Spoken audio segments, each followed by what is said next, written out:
Souvent, tu peux avoir une qualité, mais on néglige. Lisons 1 Samuel 17, verset 26. David dit aux hommes qui se trouvaient près de lui, « Que fera-t-on à celui qui tuera ce Philistin et qui ôtera l'opprobre de dessus Israël? Qui est donc ce Philistin? C'est un circoncis pour insulter l'armée de Dieu, l'armée du Dieu vivant. » Alors, l'histoire est longue, je vous explique. David, lui, il pouvait tuer Goliath. Mais quand on regardait son aspect, là, il ne ressemblait pas à ça. Il peut aussi avoir des cas où tu peux le faire. Mais les gens qui sont autour, ils vont te regarder à ton aspect, ils vont te dire que non, ce n'est pas toi. Qu'est-ce que Dieu va faire? Dieu va créer une circonstance pour te mettre à la place. Dieu va créer une circonstance pour montrer aux gens de quoi tu es capable. Normalement, c'est David qui devait être roi. Mais il partait jouer à la harpe devant le roi, Saül. Mais le poste là, c'était pour lui. Mais chaque fois que Saül voulait tuer David et que David avait l'occasion de tuer Saül, il ne le tuait pas. Il dit, je ne vais pas le tuer. Si Dieu dit que je serai roi, je serai roi. Et plus tard, Saül est mort de sa propre mort. Ce n'est pas David qui l'a tué. Souvent, tu dis, ah, c'est moi qui devais occuper ce poste et tu fais des coups bas, tu fais des choses aux gens pour qu'ils quittent. Ce n'est pas comme ça. Nos âmes de combat ne sont pas charnelles. Nos âmes de combat ne sont pas charnelles. Elles sont puissantes par la vertu de Dieu pour renverser des forteresses. Si Dieu dit que je vais te donner ce poste, tu n'as pas besoin de faire des coups bas, des trucs pour empêcher la personne qui est déjà là. Quand le temps de Dieu va arriver, il va créer une circonstance et il va te positionner. Et il ne va pas faire du mal aussi à la personne. C'est comme ça. Donc, David, il avait la carrure. Mais les gens ne voyaient pas. Il pouvait tuer Goliath, mais les gens ne voyaient pas. Il y a aussi ces cas-là où tu t'es formé, tu es prêt. Mais ce n'est pas visible à l'œil nu. Les gens, ils ne constatent pas. Dieu, en ce moment, va créer une circonstance. Il va faire une brèche pour pouvoir montrer aux gens de quoi tu es capable. C'est comme une dame qui rendait son témoignage. Elle pouvait assurer un tel poste, mais on ne la mettait pas là-bas depuis. Et puis un jour, la personne qui occupait le poste là, elle allait en mission. Elle allait en mission. Et puis, personne ne pouvait faire, je ne sais pas si c'était une machine, mais c'était quoi. Personne ne pouvait faire le travail de la dame. Alors que celle-ci, notre soeur là, Dieu lui avait dit qu'il devait lui donner ce poste. Et donc, c'est elle qui devait remplacer après la dame. Mais la dame était encore là. Mais elle ne faisait pas de coups bas à la dame.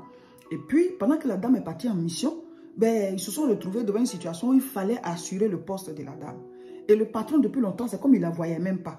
Et ce jour-là, on a dit, ah, mais qui s'est fait ça? Qui s'est fait ça? Et c'est elle. Elle a dit, je peux le faire. Et durant tout le temps de l'absence de la dame, on a dit, ah, comme tu es là, on ne va plus fermer son service là.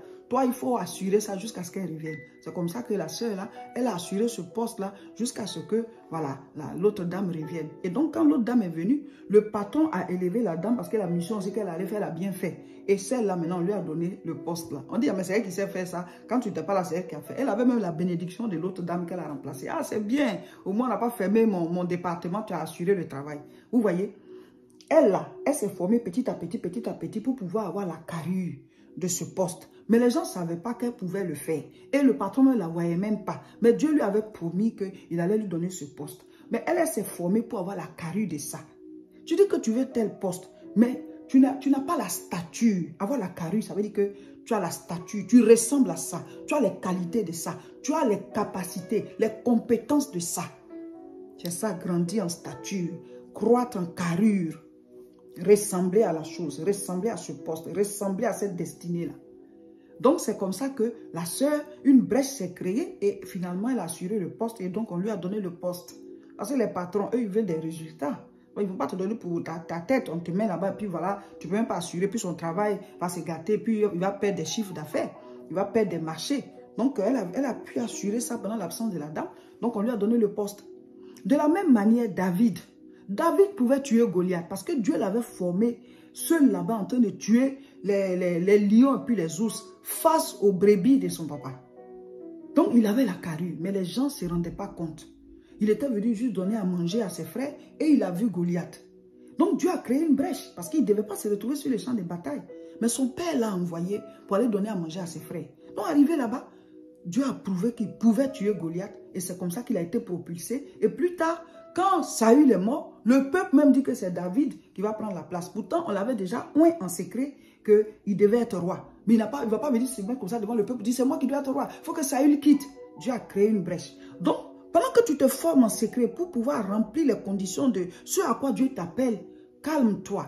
Même si les gens ne voient pas la carrure, même si les gens ne voient pas que tu as la carrure, même si des choses sont faites pour ne pas que tu occupes ça ou bien que tu puisses réaliser ça, même si le monde te combat, même s'il y a des attaques, Dieu va créer une brèche. Tu vas occuper le poste. Mais toi, pendant ce temps, grandis en stature, grandis en carrure, grandis, prends les aspects de ça. Comme ça, ta destinée va te reconnaître. Il faut être la personne de ta destinée. Forme-toi. Ne reste pas là pour gaspiller ton temps. Chaque temps sert à quelque chose. Ah, les jeunes là, on est bénis. Que le Seigneur bénisse chacun de nous, qui nous amène à nous fortifier pour aller jusqu'au bout. On reste dans le train. Je voudrais dire à chacun de vous, vous qui êtes ici en Europe, ce samedi, on sera à Aubervilliers pour faire la grande croisade de prière. À partir de 14h30, à la même adresse, 29 rue Sadi Carnot, Aubervilliers. Mes frères, mes soeurs, on est en jeûne et prière. Que tu jeûnes ou pas, que tu fasses le programme à ta manière ou pas. Parce que ceux qui ont un problème particulier, on leur a dit de réadapter ça pour pouvoir être dans le programme. Amen. Donc, tous à Aubervilliers, nous allons prier. On est en jeûne, on s'en va. On va prier, on va écouter la parole de Dieu. Vous qui n'êtes pas ici, connectez-vous sur nos chaînes Facebook. Réseau International Richesse et puis Révérend Roger Seka. Ça sera en direct, comme ça vous allez suivre, on va prier. Dieu va se glorifier dans nos vies. Nous allons briser les autels sataniques. Nous allons briser les prisons sataniques. Venez, l'année 2024, tu dois croître à tous les niveaux. On va briser les limites, les prisons, tout ce qui est opposition. On doit toujours être en guerre. La Bible dit que nos armes de combat ne sont pas charnelles, mais sont puissantes par la vertu de Dieu pour renverser des forteresses. Donc tous à Aubervilliers ce samedi 20 janvier 2024 pour la première croisade de l'année. Pour la première croisade de l'année, que Dieu vous bénisse. Nous serons en direct demain mercredi à 13 h. Préparez-vous, ce sera encore un direct puissant. Ce sera encore un direct puissant. Voilà. Donc, on continue comme ça. Les enseignements, la prière. Aujourd'hui, encore, chacun doit faire sa prière. Vous devez faire 2 séances de prière en 24 heures. Priez, lisez la parole. Aujourd'hui, on lit Luc chapitre 9. Mettez en commentaire ce que vous avez compris.